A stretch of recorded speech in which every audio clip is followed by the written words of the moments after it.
Depuis la réalisation de ce film, le nombre des soldats français tués au Sahel vient encore de s'alourdir avec la mort, il y a quelques semaines, du caporal-chef Maxime Blasco. C'est le 52e soldat qui perd la vie au Mali après 8 ans de lutte contre les djihadistes au Sahel. La France annonce le retrait partiel de ses troupes. Alors, quel bilan peut-on tirer de ces 8 années de guerre? Quelle est la stratégie politique de ces opérations militaires françaises menées à l'étranger? On en parle ce soir avec mes invités. Bonsoir à tous les quatre. Ousmane Ndiaye, bonsoir. Vous êtes rédacteur en chef Afrique de TV5 Monde. Vous connaissez très bien le Mali puisque vous y avez vécu comme correspondant pour le journal Le Monde, notamment. Bénédicte Chéron. Bonsoir. Bonsoir. Vous êtes historienne, spécialiste des questions de défense, maître de conférences à l'Institut catholique de Paris. Vous êtes également l'autrice de ce livre, Soldats méconnus, les Français et leurs armées. État des lieux, c'est chez Armand Collin. Avec nous également Niagalé Bagayoko. Bonsoir Niagalé.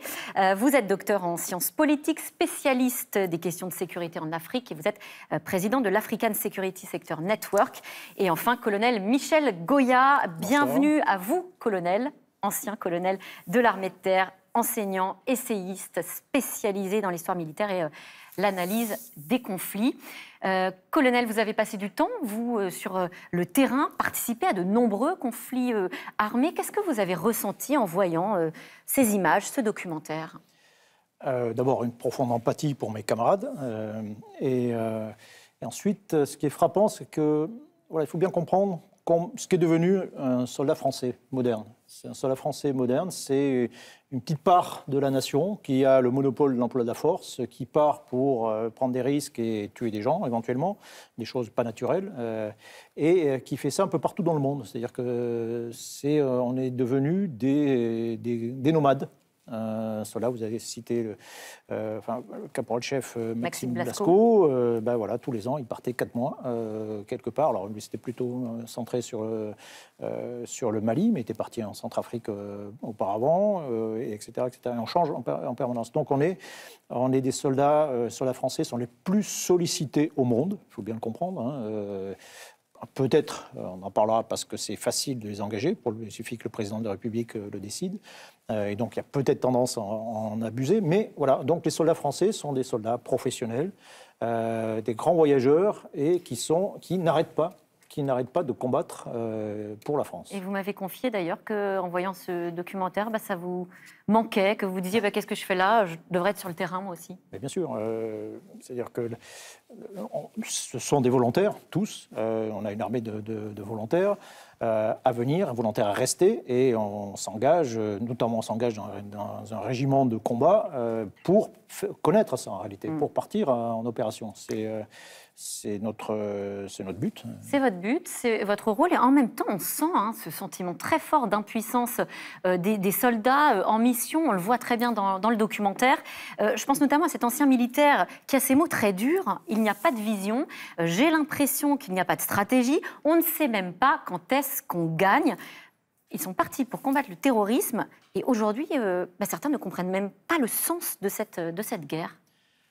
Bon, alors, les militaires sont des gens simples qui aiment bien avoir des objectifs clairs ou qui croient qu'on atteindra plus facilement des objectifs s'ils sont définis. Maintenant, d'abord, c'est un peu une constante, savoir... Oui, même vous disiez à l'époque que ce n'était pas du tout clair non plus quand j'étais sur le terrain. Je pense que les choses sont infiniment plus claires maintenant. Ça a beaucoup évolué? Oui, bien sûr. Qu'à une certaine époque. Moi, j'étais engagé à Sarajevo en 1993, pendant le siège. On était arrivé sur place, on a déjà perdu un soldat, et puis on était parti en quelques jours. Et on nous demande, quelle est notre mission? En fait, il n'y a pas de mission. Vous êtes un geste diplomatique. C'est-à-dire qu'il faut bien comprendre que un engagement militaire français, ça se joue souvent dès l'enfance. Et l'enfance, c'est la tête du président de la République. C'est le cerveau du président de la République qui ne pense pas forcément uniquement à donner un objectif clair à des militaires face à un ennemi, qui peut penser à toute autre chose, à d'autres publics qui sont visés par l'action. Ça peut être l'opinion publique, l'opération Sentinelle, que l'on connaît dans les soldats dans les rues de France. Voilà, le public visé, c'est l'opinion publique. Dans le reportage, on voit bien dès qu'il est question de l'Afghanistan, il n'est jamais question d'Afghans. dans les décisions qui sont prises. Il est question de montrer sa solidarité avec les Américains, de prendre plus de place dans l'Alliance. Donc là, le public visé, c'est les pays étrangers. Et voilà, donc c'est un mélange de tout cela, avec parfois des contradictions. C'est-à-dire que si des soldats tombent pour réussir la mission, souvent, il faut prendre des risques. Prendre des risques, ça signifie accepter des pertes. Et accepter des pertes, c'est peut-être pas forcément compatible avec un agenda politique intérieur, parce qu'on sait que ça ne va pas plaire à l'opinion publique, on va dire, des choses comme cela. Justement, donc les choses sont complexes. L'opinion publique en France, Niagali Bagayoko, elle a aussi un peu de mal, en effet, à comprendre le sens de ces interventions. Ce sont des conflits armés qui sont, pour beaucoup, très loin, finalement, de nous. La difficulté, c'est que, en réalité, il y a beaucoup d'acteurs qui ont du mal à comprendre le sens de ces interventions, et c'est ce qui fait leur faiblesse en réalité. Parce que, on le voit très bien dans le film, il y a une des personnes interviewées qui indique qu'en réalité, l'engagement se fait autour de la notion de protection, et que quand on se situe uniquement dans cette logique-là, ça signifie qu'on ne maîtrise pas l'environnement sur le terrain. Et moi, c'est ça qui me frappe en réalité. Et ça complète ce que vient de dire Michel Goya. C'est-à-dire qu'effectivement, les acteurs du conflit local dans lequel on intervient apparaissent comme étant totalement secondaire dans la façon dont les décisions sont prises. Alors que justement, c'est malheureusement très souvent à ce piège-là que se trouvent confrontées les interventions dont on parle dans ce documentaire. Et on voit à quel point d'ailleurs ça peut être difficile de se faire accepter dans les pays même où on est en opération. Je pense à cette séquence extrêmement tendue dans le dock. On est à Gao et on voit les militaires français patrouiller sur le qui-vive, en mettant en joue parfois des habitants lambda. Pourtant, ils étaient des héros. Ils sont arrivés en libérateurs. Ils sont arrivés en héros en 2013. Ans plus tard, on en arrive à ces scènes-là. On parle de la question du sens. Je pense qu'il faudrait avoir peut-être le courage de se le poser pour que l'opinion publique comprenne le sens de ces guerres-là. Est-ce qu'elles ont du sens? Moi, c'est la question que je me pose. Tant elles sont porteurs de contradictions. La situation aujourd'hui est intenable. Je ne suis pas sûr aujourd'hui que la France ait vocation à mener ces guerres qu'elle mène. Je ne suis pas sûr que du point de vue des principes fondatrices de la guerre, que ces guerres soient légitimes. Je m'explique. On ne peut pas dire aux Afghans, on vient apporter des valeurs de démocratie, construire un État, etc., et soutenir les régimes qui sont succédés comme celui de Karzai, qui ont mis l'État à genoux, qui sont des États prédateurs, qui ont maintenu les Afghans dans des formes de domination inacceptables. Donc ça brouille le sens de la guerre. On s'engage au nom des valeurs que nous portons, que la France porte, et que sur le terrain, on se retrouve par réalisme, par peut-être difficulté, à s'allier avec des contre-valeurs qui font de la guerre. C'est la même chose au Sahel. Nous menons des guerres, oui, il faut arrêter la barbarie, il faut arrêter les djihadistes. Et en même temps, la réaction du président Macron hier le dit, pour une fois que c'est dit, on travaille avec un régime qui est illégitime, qui est issu de deux coups d'État. Hier, le président Emmanuel Macron a parlé d'un régime illégitime au Mali. On va y revenir, parce qu'effectivement, ça pose de nombreuses questions. Bénédicte Chéron, ce que vous dites finalement, c'est que les soldats eux-mêmes ont bien le sentiment d'être incompris sur le terrain. Alors oui, mais ça, c'est quelque chose d'un peu structurel dans l'histoire militaire. C'est-à-dire le fait que des militaires qui font la guerre aient l'impression que les responsables politiques qui décident de la guerre et que leurs concitoyens à l'arrière, comme on disait autrefois, ne comprennent pas ce qu'ils vivent, ça a toujours été le cas et c'est un peu quelque chose d'irréductible. C'est-à-dire que de fait, l'expérience de la guerre est intransmissible. On peut la donner à sentir, on peut donner à voir ce que vivent une part des militaires français, mais on ne peut pas la transmettre complètement. Donc ce sentiment d'incompréhension, il ne va jamais être aboli complètement. Après, ce qu'on constate dans l'histoire, c'est que ce sentiment d'incompréhension que ressentent un certain nombre de militaires, et probablement pas tous, il est toujours accentué quand ils ont l'impression que ce qui est raconté sur eux, chez eux en particulier, ne correspond pas à ce qu'ils vivent. Et plus il y a un écart fort, plus ce sentiment d'incompréhension est accentué. Et ça peut être raconté dans la vie quotidienne, c'est ça Michel Goya disait tout à l'heure que c'est beaucoup plus clair aujourd'hui que ça ne l'a été. C'est vrai qu'on parle beaucoup plus des guerres françaises aujourd'hui en France qu'on a parlé des opérations extérieures françaises dans les années 70 et 80 et encore 90, où il faut se rendre compte qu'il y avait énormément de militaires engagés à l'extérieur, pas autant qu'aujourd'hui, mais énormément, avec des morts, des blessés, des combats. Et en fait, c'était quelque chose dont on parlait très peu en France, vraiment, qui était très tu, à part quelques parenthèses sur quelques batailles, quelques opérations, quelques actes, quelques faits d'armes. On en parle beaucoup plus aujourd'hui, mais il reste toujours cette difficulté à avoir des représentations qui sont variées. Des représentations claires aussi. Des représentations qui sont claires et puis une parole politique aussi qui soit pédagogique, c'est-à-dire qui soit compréhensible par les Français, mais compréhensible ne voulant pas dire abusément simplificatrice. C'est-à-dire que déclencher une opération en disant on va lutter contre le terrorisme, on comprend pourquoi un chef de l'État peut le faire sur le terrain intérieur français en 2013 et qui plus est après 2015. Simplement, ça donne une représentation de l'ennemi qui n'existe pas. C'est-à-dire que les Français ne savent pas contre qui se battent les militaires, parce que se battre contre le terrorisme, ça ne veut rien dire. Il y a des groupes armés qui utilisent des méthodes terroristes, mais pas seulement, et qui sont porteurs d'un projet politique. Et en fait, cet affrontement-là, cette opposition entre deux projets politiques, elle n'est pas vraiment racontée par ceux qui engagent ces opérations.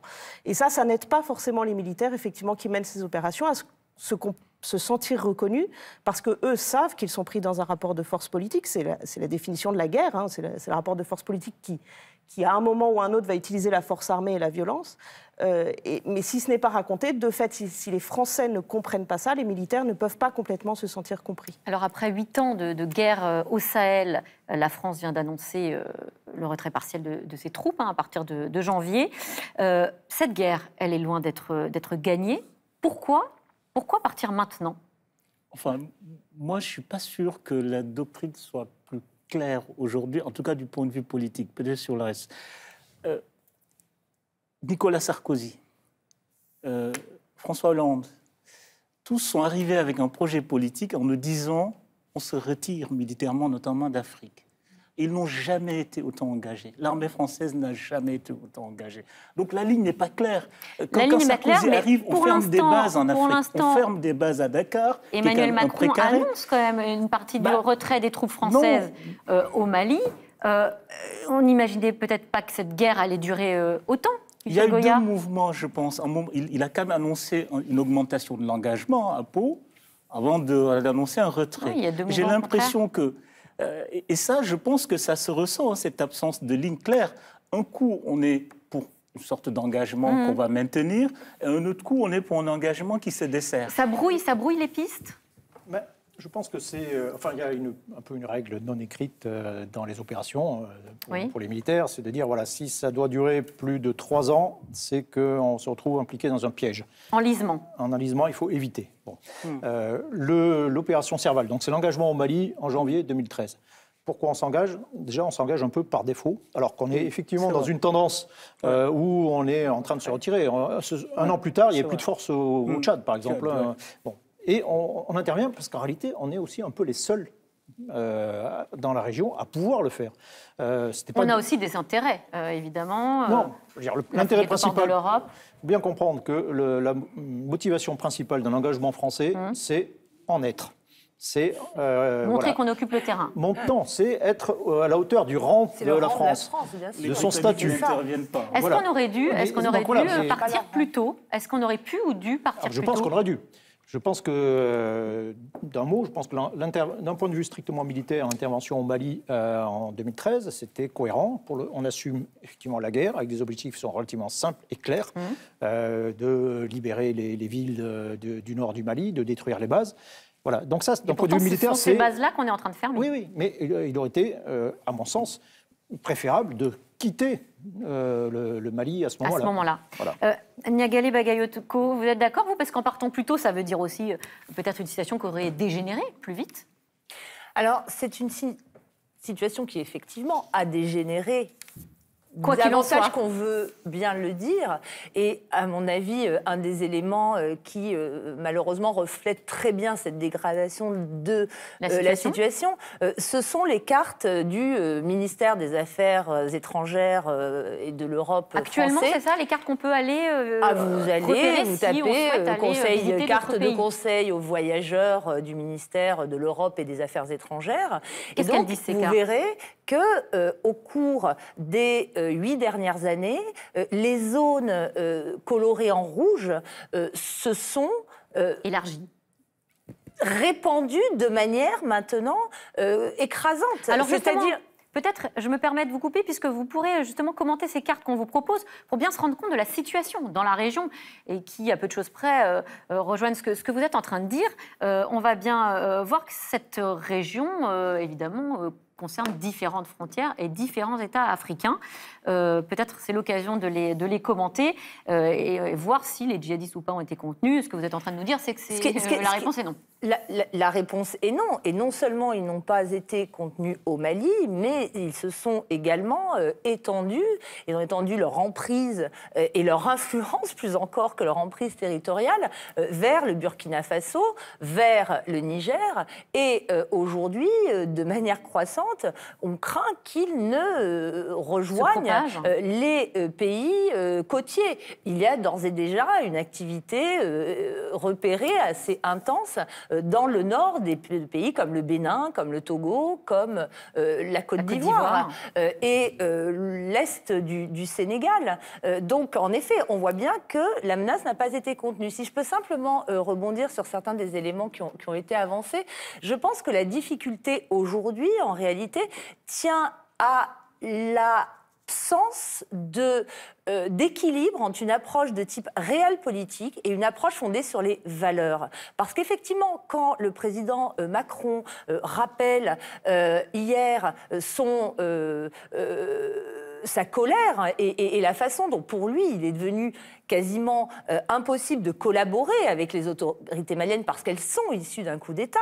La difficulté est qu'au Tchad s'est produit aussi un coup d'État constitutionnel et qu'il y a eu une validation immédiate.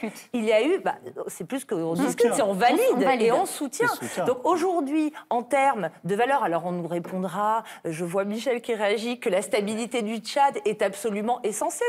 Je veux bien l'entendre, mais à ce moment-là, on ne peut pas se positionner sur des valeurs dans un cas et pas dans l'autre. Et c'est là que, à mon avis, le discours diplomatique est extrêmement affaibli. Mais alors, qu'est-ce qu'on fait ? Il aurait mieux fallu ne pas y aller du tout. Quel est le constat, du coup, de cette on peut aussi avoir une approche totalement totalement réaliste, vraiment, où on affirme que pour lutter contre le terrorisme, on est obligé de s'allier avec certains États qui ne correspondent pas à nos valeurs. Mais défendre d'un côté la démocratie et ne pas le faire de l'autre, c'est vraiment ouvrir la boîte de Pandore. Ousmane Ndiaye, vous dites la situation est pire qu'avant. Vous y allez carrément. Vous dites d'abord elle est explosive dans la région, mais c'est encore pire qu'avant l'arrivée de l'armée française. C'est simple. En janvier 2013, quand l'armée française s'engage, c'est une partie qui est un peu plus grande que la France, qui était sous le joug des djihadistes. Aujourd'hui, comme disait Niagalé, il y a une extension du domaine du djihad au Burkina, où quand même un tiers du territoire est sous le contrôle des djihadistes, pas d'école, enfin pas d'État. Extension en Côte d'Ivoire, extension à l'ouest du Mali, extension dans le nord-est du Bénin. Et puis il y a un autre front qui s'est ouvert, même si c'est un peu plus loin, mais qui concerne la France, c'est le Mozambique, le nord du Mozambique, où Total est en difficulté parce qu'il y a la plus grande industrie gazière de Total qui est dans cette zone. Et paradoxalement, groupe français, et paradoxalement, pour répondre à la question aurait-il fallu intervenir ou pas, je constate, et c'est un élément de comparaison important, la France n'a jamais envisagé d'intervenir pour libérer ou participer à la libération du Nord Mozambique, malgré les gros intérêts financiers de Total. N'empêche, c'est une réponse africaine qui a libéré la zone et qui a libéré l'emprise de Total. C'est les troupes rwandaises qui sont en train de libérer le travail qu'ont fait les Français en janvier 2013. Les Rwandais sont en train de faire le même travail. Donc, la France a une réflexion sur la formation de l'armée malienne. Je pense que la question du prestige aussi ça prend du temps. C'est-à-dire, il y a une question qui se pose. La Grande-Bretagne n'intervient pas dans les ex-colonies. Les pays portugais non plus. Pourquoi la France doit avoir cette doctrine de vouloir coûte que coûte intervenir militairement et directement? Je pense que c'est une vraie question qu'il va falloir à un moment donné trancher. On voit dans le doc des djihadistes surentraînés, proches d'une organisation d'armée régulière. En tout cas, ce n'est pas moi qui le dis, c'est un des militaires sur place. Est-ce qu'on les a sous-estimés, Michel Goya ? Non, je ne crois pas qu'on les ait vraiment sous-estimés. Ce sont des gens qui sont des organisations qui sont armées, qui sont fortes. Et c'est bien là le problème. D'ailleurs, si on intervient par principe, c'est qu'on est appelé à l'aide par des États qui sont trop faibles pour faire face à leurs adversaires. Sinon, ils résoudraient le problème eux-mêmes. Et la grande difficulté, c'est que cette faiblesse, elle est quand même très largement structurelle. Donc, on vient au secours d'États qui sont faibles, qui sont corrompus. Et en fait, rien ne bouge. Et la grande difficulté, je pense que c'est là où est l'erreur de l'opération Barkhane, c'est de dire, voilà, nous restons, nous assurons une sorte de bouclier. Alors, dans un premier temps, pour protéger la mise en place d'une force des Nations Unies, dont on ne parle pas, mais qui est une totale impuissance, une inefficacité, que pour appuyer l'opération de formation de l'armée malienne. Et puis, quand ces armées, notamment l'armée malienne, sera suffisamment forte, elle viendra nous relever. En fait, c'est une illusion complète. L'armée malienne ne sera jamais suffisamment forte. Elle le sera lorsque l'État sera lui-même plus fort. Plus fort, et sera un État digne de ce nom, je veux dire. Oui, alors je rejoins Michel de ce point de vue-là, mais quand même... Quand on dit qu'il faut du temps pour former ces armées, moi je pense qu'on est dans l'illusion de ce que peut apporter la formation. Parce qu'une question qu'on ne pose jamais, c'est celle de l'état des armées sahéliennes, non pas aujourd'hui, mais en 2012.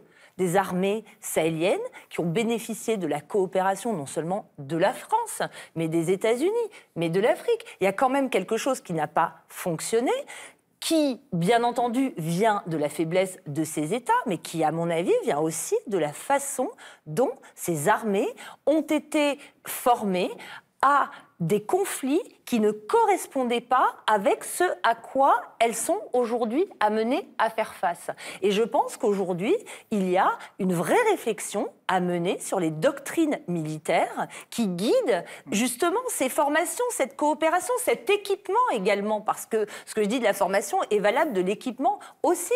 Donc aujourd'hui, et le cas de l'Afghanistan incite à cette réflexion aussi, parce que 20 ans de présence de formation... Ah, moi, je pense qu'on est dans la comparaison a été régulièrement faite. Moi, je ne suis pas une spécialiste de l'Afghanistan, donc je ne me risquerai pas à des comparaisons sur le contexte, mais la comparaison en ce qui concerne les modes d'intervention, et non seulement des militaires, ce qui est l'objet du documentaire, mais des civils également, est vraiment à interroger dans le contexte. Aujourd'hui, je pense qu'on se situe dans une rupture stratégique qui nécessite de repenser effectivement les instruments d'intervention civile et militaire. Vous parlez des manques de moyens. Pour le coup, c'est vrai que dans le documentaire, c'est assez criant, cette réalité, en tout cas, qu'on peut découvrir en tant que civil. On voit ce chef d'état-major qui a ces mots stupéfiants.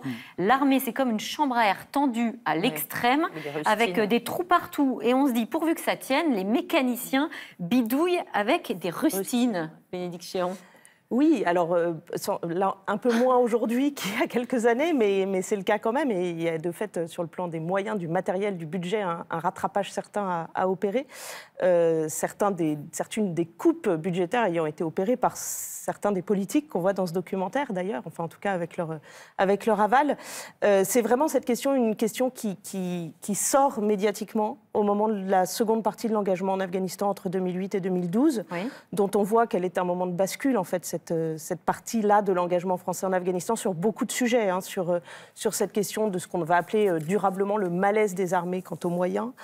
Ça sort en fait après l'embuscade d'Uzbin, parce qu'il y a 10 morts dans cette embuscade en août 2008. On est en Afghanistan. Voilà, et qu'en fait, pour tout un tas de raisons qui tiennent à l'histoire française, au rapport des Français avec les guerres, de fait, il y a eu une longue période de 50 ans d'effacement du fait combattant dans la manière dont on parlait des armées. C'est-à-dire qu'on a très peu raconté le fait que les militaires faisaient la guerre. Et donc, quand ça arrive avec l'embuscade d'Uzbin, ça crée un électrochoc vraiment national. Les politiques, les chefs militaires et les Français prennent conscience du fossé qui s'est creusé. Alors, les militaires n'ont jamais oublié qu'ils faisaient la guerre, mais il y a une prise de conscience collective et de fait, on se pose aussi la question du matériel, mais on va aussi se poser la question de ce que vivent les militaires au combat. Les journalistes aussi vont se poser la question de l'absence de récits sur ces réalités militaires, les milieux de la culture. C'est là aussi qu'on a des films qui commencent à être faits, des films de fiction. Donc il y a cette redécouverte. Mais c'est vrai que cette question des moyens, elle a longtemps pesé. Elle pèse encore au moment de l'opération Serval. Et c'est vrai qu'au moment de l'opération Serval, c'est quelque chose qui n'est pas dit parce qu'on est dans un récit très épique, très, très victorieux. colonel Goya? Oui, c'est-à-dire que c'est la suprême contradiction. C'est-à-dire qu'on s'engage au Mali, puis on va s'engager, on va y rester, on va rester dans la région, on va continuer à combattre, puis on va s'engager en Centrafrique juste après, puis on va s'engager avec l'opération Sentinelle sur le territoire français, puis on va s'engager aussi en Irak et en Syrie. Et tout ça alors qu'on réduit les moyens. On réduit les moyens, on coupe les effectifs. 58 000 personnes en moins en 6 ans. Au total, c'était presque 80 000 et sur les 2 plus à la mandats. fin. Mais voilà, donc c'est Bercy, pour avoir vécu de l'intérieur d'un état-major, on luttait beaucoup plus contre Bercy que contre les djihadistes en réalité. On passait beaucoup plus de temps à savoir comment on allait supprimer les postes qui étaient demandés, etc. Et notre politique a changé en 2015 avec des attentats. D'un seul coup, on a basculé, alors qu'il n'y a pas de raison particulière. Les attentats, ils étaient anticipés, prévus dans le livre blanc de 2013 et les précédents, c'est marqué, oui, il y a de fortes chances, de risques d'attentats en France. Donc, ce qui montre aussi que notre politique, elle n'est pas forcément toujours très rationnelle. Elle est fondée aussi sur des émotions, sur des éléments psychologiques. Alors depuis, pour répondre à la question, ça va quand même mieux. Mais cette époque, période 2013, 14, 15, on est, après 25 ans de réduction de moyens, on est dans une situation de crise. Et si il n'y a pas eu les attentats, si on n'avait pas changé de politique, en réalité, notre armée serait dans une situation désastreuse, catastrophique, oui, très clairement. Alors, pour justifier le retrait des troupes françaises, Emmanuel Macron a pris la parole en juin de façon très directe. On l'a entendu dans le documentaire, vous allez l'entendre à nouveau en clair. La France ne peut pas tout faire toute seule. Regardez. La présence durable dans le cadre d'opérations extérieures de la France ne peut pas se substituer au retour de l'État et des services de l'État, à la stabilité politique et au choix des États souverains. Nous ne pouvons pas sécuriser des zones qui retombent dans l'anomie parce que des États décident de ne pas prendre leurs responsabilités. C'est impossible. Ou alors c'est un travail sans fin. Ousmane Ndiaye, est-ce que le désengagement des troupes françaises peut provoquer une sorte d'électrochoc pour l'État malien ? Je ne sais pas, franchement, mais... Vous avez l'air dubitatif. Oui, je suis dubitatif, je crois, parce que toute la question, c'est il faut reconstruire des États. On ne reconstruit pas des États en 2 jours, en 3 mois, en 4 mois, en 6 mois. C'est-à-dire que là, l'État malien tel quel, de toute façon, ce que vous dites, c'est que ça ne sert à rien. Aujourd'hui, l'État malien n'est pas en capacité. Il faut des années. Je donne un exemple. Ça fait quand même depuis 2013 où on a un territoire aussi grand que la France, où toute une génération n'est pas scolarisée. Comment on les rattrape ? Comment on rattrape ces générations qui, depuis 10 ans, ne sont pas scolarisées, vivent dans une quasi-misère? C'est des questions très complexes qu'on ne peut pas régler par l'incantation, par... Non, je pense que c'est des processus qui sont très longs. Et ce sont ces mêmes jeunes gens qu'on retrouve parmi les djihadistes. Bah oui, ne serait-ce que manger. La misère est le plus grand producteur de combattants et de djihad. Ils sont très jeunes. Le lit du djihadisme au Sahel, c'est d'abord la misère. C'est pas un hasard que là où le djihad au Sahel prend forme, c'est les espaces les plus faibles, les plus pauvres, où il y a le peu de présence de l'État et les plus isolés. C'est le nord Mali, c'est le nord Burkina, voilà. Donc, la guerre ne peut pas tout régler. Il faut qu'on prenne acte de ça. C'est-à-dire, on demande aux militaires de régler des problèmes qui sont, depuis 1960, depuis les indépendances, on a été incapable, l'Afrique a été incapable, en tout cas au Sahel, de construire des États. Ce n'est pas avec une intervention extérieure qu'on construira des États. C'est un processus qui va être long, malheureusement, et qui est en total décalage, je comprends le président Macron là-dessus, avec l'agenda intérieur. Aujourd'hui, le général Benteja dit une chose très importante dans le documentaire. Il parle de la politique de l'émotion. Oui. Et ça rend une forme d'inégalité où l'armée française a tous les coups perdants. C'est-à-dire, aujourd'hui, l'opinion publique française ne peut pas accepter ou n'admet pas 20 morts, 30 morts, etc. Or les djihadistes, nous ne sommes pas égaux face à la mort. Pour un djihadiste, mourir en combattant les Français, il y a un processus idéologique qui fait que et par ailleurs, même dans leur entraînement, effectivement, on le voit très bien dans le film, les drogues qu'ils prennent, etc., font qu'ils ne se comportent pas comme des êtres humains normaux. Donc nous ne pouvons pas, à mon avis, gagner cette guerre, en tout cas avec les militaires. Négali Bagayotko. Je pense aussi que la façon dont on attend que les États se redéploient fait fi de la perception des populations vis-à-vis de ces États. C'est-à-dire que si Quelle est la perception aujourd'hui?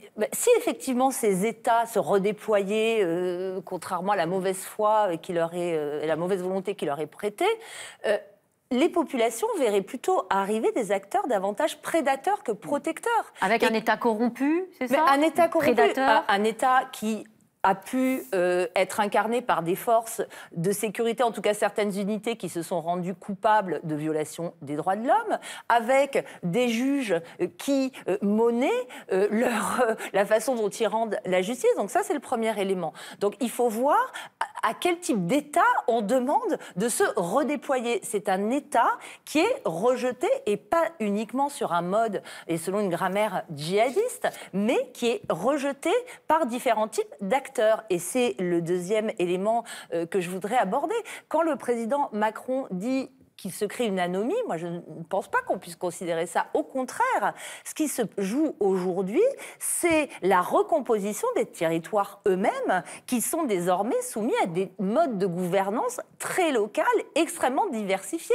La façon dont les acteurs signataires, les groupes signataires de l'accord de paix pour la paix et la réconciliation de 2015, donc qui ne sont pas des groupes djihadistes, c'est très important de le mentionner, sont désormais aujourd'hui l'incarnation des autorités pour gérer le pays, sans possibilité pour le gouvernement et l'armée de venir s'immiscer dans la gouvernance qu'ils ont mise en place, n'ont rien à voir avec la gouvernance effectivement de type djihadiste mise en place dans le centre du Mali par certains groupes affiliés notamment à Al-Qaïda.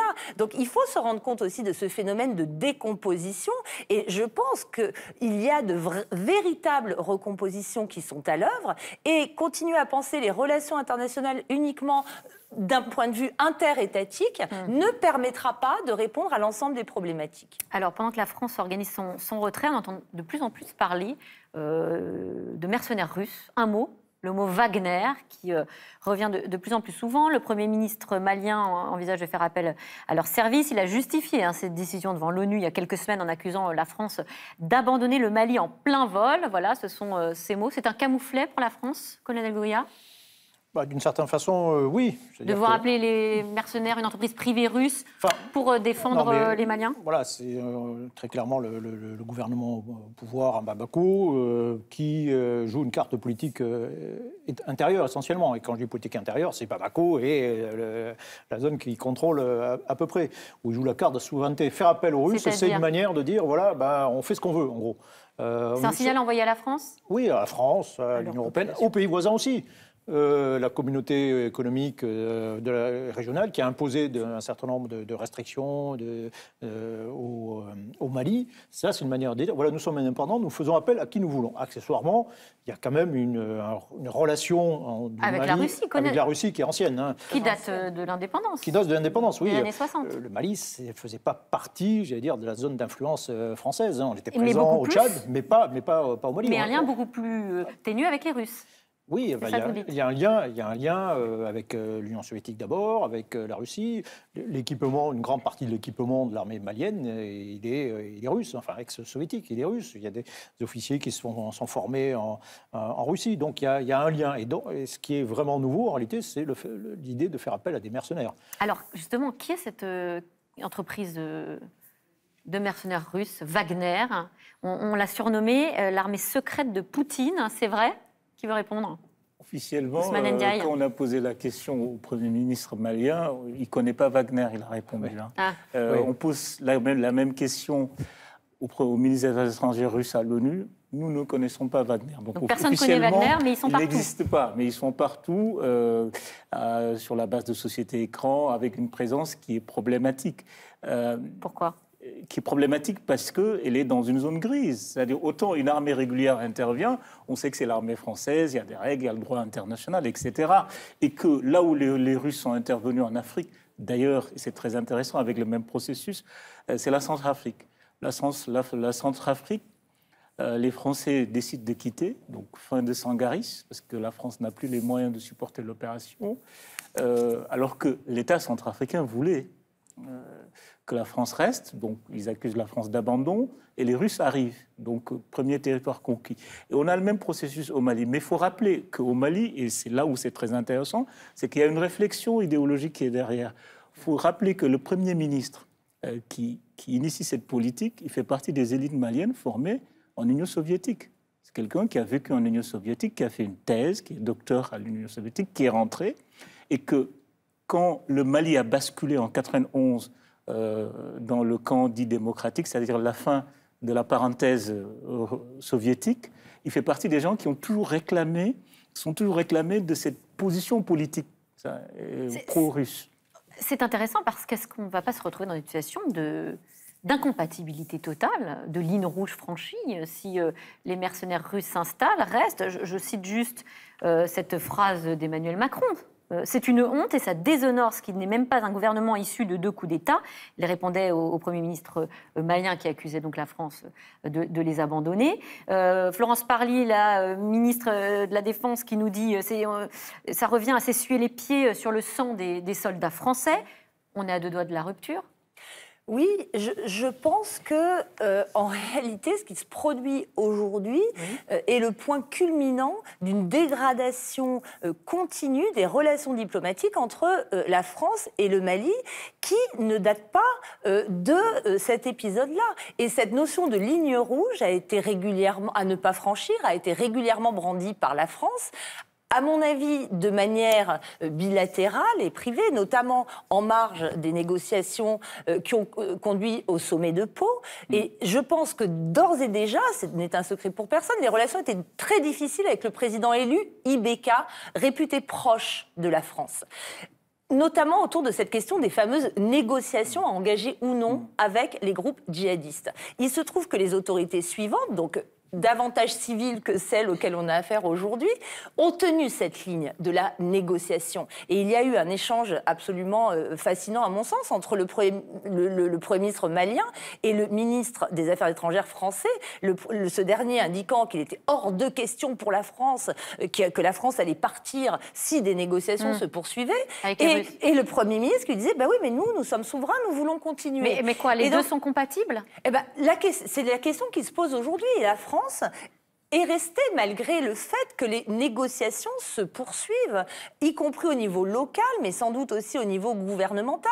Et la question se pose aussi sur cette question des élections qui vont être reportées. Là aussi, c'était une ligne rouge qui est franchie, manifestement également aussi. Donc, est-ce que la France a la capacité de dire oui, je me retire aujourd'hui du jour au lendemain ? Malheureusement, je n'en suis pas persuadée. Eh bien, pour prolonger la réflexion, je vous propose quelques conseils de lecture pour aller plus loin. Michel Goya, s'adapter pour vaincre. Comment les armées évoluent. C'est aux éditions Perrin. Bénédicte Chéron, je rappelle le titre de votre livre, Le soldat méconnu, les Français et leurs armées, état des lieux. C'est aux éditions Armand Collin. Et puis pour revoir le documentaire en replay, Le prix du sang, 20 ans de guerre française et notre débat, et bien sûr, vous pouvez aller sur le replay de France Télévisions. Voilà, c'est la fin de cette émission. Merci à vous 4 d'être venus ce soir. Merci. Merci à vous et je vous souhaite une belle soirée sur France 5.